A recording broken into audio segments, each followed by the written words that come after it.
Claudia is far from happy at the end of Season 3 of The Dragon Prince. Her brother has left her, and her side has been defeated. What she needs to do is look inward and discover her faults and grow as a person. But this is difficult, and she is not ready for it yet. She is not ready to move beyond her own limitations and break out of the worldview that has constrained her ever since she was young. A worldview that says her father is absolutely right about everything, and that everyone who opposes them is just an overly idealistic moron who does not understand what needs to be done in order to make the world better for humans and to stop elves from taking over everything. Now, I have to say that while this perspective is wrong, it is not completely unreasonable. Viren is not Ozai. He does make quite a few good points, and the innate power elves have over humans because of their ability to do magic is something the show is going to have to confront at some point. But that Viren makes a few good points, which he does, let's be honest. But that he does is beside the point. Even if he didn't, Claudia would still support him, because that is just the center of her worldview. Even if Viren was as terrible as Ozai, Claudia would not waver in her support for him. It's a crazy world out there, a confusing, heartless world, and Viren is there for her, assuring her that she is right, that she does not have to change, that all she has to do is believe in him. It would take a lot, a whole lot, to pull her away from him. Given the choice between Team Callum and Viren, she chooses Viren. This is apparent from the actions she takes. She chooses to sacrifice enemy soldiers in order to bring Viren back from the dead. And she chooses to try to kill Ezrin rather than accept defeat. And when Soren, who has turned against her and Viren, destroys the Viren clone she has conjured to try to kill Ezrin, Claudia turns on him. She believes he is the enemy now. Thus, if Claudia acts like she is going to join Team Callum, and it is a distinct possibility going forward that she might act like this, it is best to conceive of this as a deception, as a ruse, and not as sincere. She's playing pretend in order to get what she wants, and what she wants is to break up Rayllum. Now, of course, that's not her end goal, it's just a stepping stone. But it is an important stepping stone. Currently, the relationship between Rayla and Callum seems unbreakable. They found in each other the hope and mutual respect and solidarity they had been seeking. This is bad news for Claudia. The only character she has a significant chance of turning to her side is Callum. Soren decisively rejected her, so the odds that she will try to sway him again are very low. Ezrin is a lover of dragons and a lover of peace. The odds that she would be able to recruit him to her cause are basically non-existent. The same goes for her odds at recruiting Rayla, as the two of them despise each other. And for Rayla, Claudia is basically the example bad human. When elves think of bad humans in their society, Claudia is exactly what comes to mind.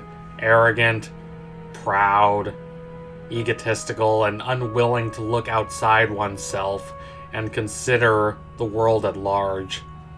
Callum, however, is more vulnerable because of his past relationship with Claudia. The two of them were once extremely close, and Callum used to think that they would eventually become a couple. If Callum is no longer in a relationship with Rayla, and as such is feeling miserable and distraught, it's not a stretch to say that he would welcome Claudia's company. He might be willing to consider her ideas, crazy as he might initially find them, if considering these ideas gives him the opportunity to be with her. While I doubt his feelings for her are as strong as they were, I also doubt that these feelings are completely gone. There are likely to be lingering emotions that she can exploit to her own benefit. As for why she needs to exploit them, look at her situation. It's not just that she lost, it's that she's left with very few options as to what to do in order to turn her loss into a victory. She has Eryth on her side, but he is in a cocoon, and what is more, she does not trust him, and rightly so. She's not the same as Viren. Viren was duped, and the part of Viren that still has free will is going to realize this at some point. Maybe he already has, in a way. Claudia has witnessed the deterioration of Viren's mental health. It would be impossible not to, considering how closely the deterioration of his mental health is tied to the deterioration of his physical health. Viren at the start of the Dragon Prince looks like a handsome, rugged man in his early 40s. Viren now, after Eryth has corrupted him, looks like a zombie. He's dead-eyed, his skin is pale, he looks like death itself. He's only a puppet, and Claudia knows this, and she knows the same fate could befall her if she also chooses to trust Eryth. But consider this. What other choices does she have?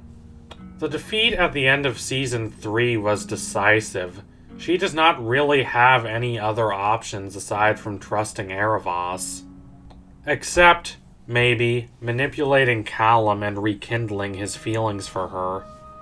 If the two of them, using dark magic, wage war against elves and dragons, they might have a chance. At least, that is how Claudia is thinking right now.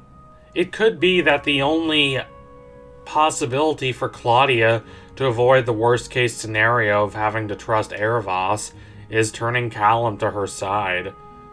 Alternatively, it could be the case that she exerts her conscience and does not want to go through with such a terrible plan, but it is Eryth who persuades her that doing this, manipulating Callum, is the best thing for humanity, is the best thing to restore order to the world.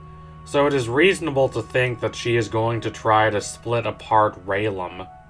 But how exactly is this going to work, considering how strong a relationship Rayllum is? Well, there are two major options. The first is to target Callum, and the second is to target Rayla. Both of these options have their strengths and their weaknesses. Rayla hates Claudia's guts, so she is less likely to be swayed by Claudia's manipulations. However, if Claudia goes to Callum and spreads faulty information about Rayla, then Callum would very reasonably be suspicious if Claudia decided to right then try to form a romantic relationship with him. So I believe that it is more likely that she tries to target Rayla, whether by herself or through someone else. She spreads these ideas about Callum and tries to get Rayla to question her trust in him. Imagine if she manages to do this without Callum knowing, and then when Callum is at his lowest, he attempts to reach toward Rayla, only to find that Rayla is distancing herself from him.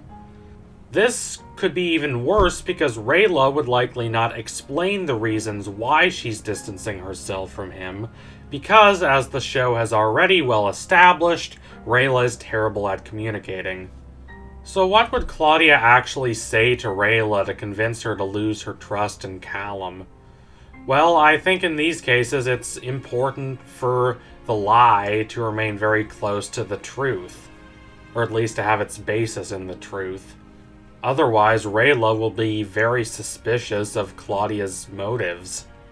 Claudia will likely bring up the relationship between herself and Callum, then exaggerate the details. Using the fact that Callum liked her in order to ground her story, she will construct this fanciful tale of a fiery, passionate relationship between two people who are very close to each other ideologically. And indeed, in her version, she will express the idea that Callum has already expressed real interest in getting back together with Claudia, and so Rayla is kind of doomed on that end. She's been betrayed. I hope this plan does not work, but there is a real chance that it will. It is utterly diabolical, and it is Claudia's best chance at clawing back from abject defeat. So thank you all for watching. If you liked what you saw today, don't forget to like, comment, and subscribe. Donate to my Patreon if you can, and you want to see more videos like this. I'm sorry if this week's videos have been a little rushed. I've had to more or less evacuate my dorm extremely quickly because of the whole coronavirus thing, so apologies. Next week's videos will hopefully be better, although we are in rough times. However, I am committed to bringing you the best content I can make concerning the Dragon Prince, Avatar, and everything else. So tune in soon for my next analysis. It will be coming soon. I promise you that. Keep watching more Dragon Prince. Thank you all again. Adios, comrades.